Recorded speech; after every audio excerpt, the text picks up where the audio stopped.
ಬಾಗಲಕೋಟೆಯ ಕಾಂಗ್ರೆಸ್ ಅಭ್ಯರ್ಥಿಯಾಗಿರುವ ಸಂಯುಕ್ತ ಪಾಟೀಲ್ ರವರಿಗೆ ಮತ್ತೊಂದು ಹಿನ್ನಡೆ ಆಗಿದೆ. ನಿನ್ನೆ ಸುಮಲತಾ ಅಂಬರೀಶ್ ರವರ ಜೊತೆಗೆ ಸಂಯುಕ್ತ ಪಾಟೀಲ್ ರವರ ಕಜಿನ್ ಅಥವಾ ದೊಡ್ಡಪ್ಪನ ಮಗ ಅಂತ ಹೇಳಬಹುದು, ಇವರು ಹರ್ಷ ಗೌಡ ಅನ್ನೋರು. ಹರ್ಷ ಗೌಡರು ಇದೀಗ ಬಿಜೆಪಿಯನ್ನ ಸೇರ್ಪಡೆಗೊಂಡಿದ್ದಾರೆ. ಈ ಮೂಲಕ ಸಂಯುಕ್ತ ಪಾಟೀಲ್ ರವರಿಗೆ ಭಾರಿ ಹಿನ್ನಡೆ ಆಗುತ್ತೆ ಕ್ಷೇತ್ರದಲ್ಲಿ ಅನ್ನುವಂಥದ್ದು ಕೇಳಿ ಬರ್ತಾ ಇರುವ ವಿಚಾರ.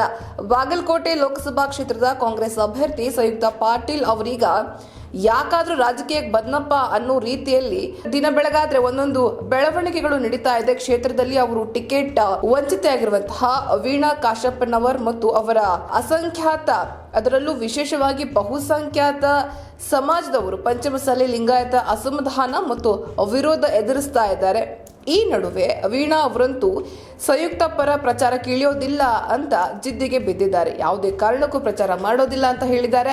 ಇಷ್ಟು ಸಾಲದು ಅನ್ನೋ ರೀತಿಯಾಗಿ ಇದೀಗ ಸಂಯುಕ್ತ ಅವರ ಕಜಿನ್ ಹರ್ಷ ಗೌಡ ಪಾಟೀಲ್ ನಿನ್ನೆ ಬಿಜೆಪಿ ಸೇರಿದ್ದಾರೆ. ನಿನ್ನೆ ಬೆಂಗಳೂರಿನಲ್ಲಿ ಸುಮಲತಾ ಅಂಬರೀಶ್ ರವರು ಬಿಜೆಪಿ ಸೇರ್ಪಡೆಗೊಂಡ ಸಂದರ್ಭದಲ್ಲಿ ಹರ್ಷ ಗೌಡರವರು ಕೂಡ ಬಿಜೆಪಿಯನ್ನ ಸೇರ್ಕೊಳ್ಳುವ ಮೂಲಕ ಸಂಯುಕ್ತ ಪಾಟೀಲ್ ರವರಿಗೆ ಶಾಕ್ ಕೊಟ್ಟಿದ್ದಾರೆ. ಅವರು ಬಿಜೆಪಿ ಸೇರ್ಪಡೆ ಆಗ್ತಾ ಇದ್ದ ಹಾಗೆ ಬಾಗಲಕೋಟೆ ಲೋಕಸಭಾ ಕ್ಷೇತ್ರದ ಮತದಾರರ ಮೇಲೆ ಅದೆಷ್ಟರ ಮಟ್ಟಿಗೆ ಪ್ರಭಾವ ಬೀರುತ್ತೆ ಅನ್ನೋದು ಗೊತ್ತಿಲ್ಲ.